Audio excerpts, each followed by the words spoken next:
For me, styling is all about ghetto fabulosity, baby. Like, you gotta bring a little bit of hood into everything.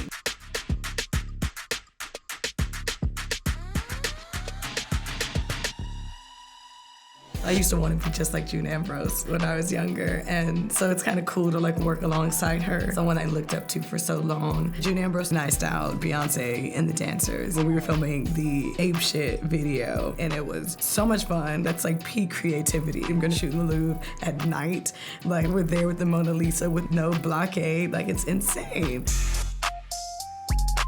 It takes 10 years to become an overnight success. It took a lot of time and a lot of hard work. I remember being the only Black girl at the magazine as an intern. I started working for free a little bit, then went on to freelance and went W, Women's Wear Daily, assisted many stylists from Derek Roach, who's Puff Daddy stylist, to Robert Behar, who's Janet Jackson stylist. I like really climbed that ladder and like worked my way from the bottom for sure until one day I was working as an assistant on a Macy's catalog shoot. I got a call to come and do a trial with Beyoncé. Let me start at the beginning. So I was actually doing test shoots as an assistant just to practice. I worked with a young man, DeAndre DaCosta, who was a photographer. He had an art director, Kwesi Frazier, who was an assistant creative director at Parkwood, at Beyoncé's company. And I remember inviting DeAndre over for dinner. I remember just telling him, I want to take steps to go independent and really try to do it on my own now. He goes, she's looking for someone.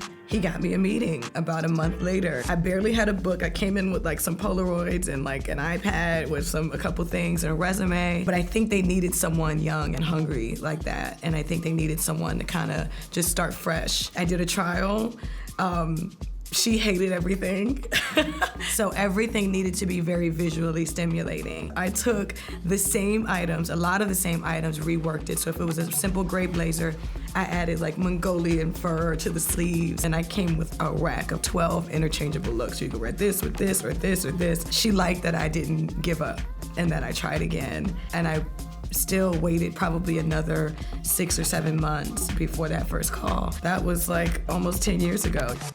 For me, with any of my clients, it's a collaborative effort. It has to be. Style is so personal, it's too personal to not include the person. Specifically African-American people. We have so much style because I think a lot of it was born out of necessity. We've created a way out of no way, whether it was back in the day, slaves were quilting to give a message. I think that's kind of one of the things I value the most about us is our way to, make something out of nothing. That to me is the essence of fashion and style, and that's what gives it its life. I always tell young stylists coming up, learn as much of the business as you can because a lot of styling is having financial stability. A lot of it's not glamorous. You have to really love what you do and really study it. The fashion industry has been so limited for so long, supporting that same sort of collective of big houses. Just a few years ago, they were only sort of crowning one Black designer through projects like Black Parade and Black Owned Everything as an initiative I launched just to give visibility. The hope is to continue to share my resources, and as I get